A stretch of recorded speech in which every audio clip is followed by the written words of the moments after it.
An earnings report can affect a share price in minutes, but why do some good reports lead to price drops while seemingly bad news can sometimes boost a stock price?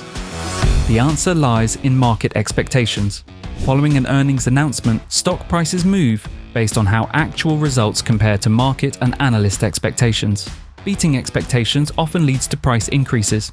Missing expectations typically causes price drops. Meeting expectations might result in minimal movement. Even good news might negatively affect a share price if investors hoped for better results. Conversely, a share price could jump if bad news wasn't as bad as predicted. The share price isn't the only factor impacted by earnings announcements. Following an announcement, trading volume can increase, resulting in higher liquidity and greater price volatility. Since earnings announcements all tend to happen around the same time, they can affect overall market sentiment and investor confidence in a whole economy. Earnings announcements can even attract or deter foreign investments.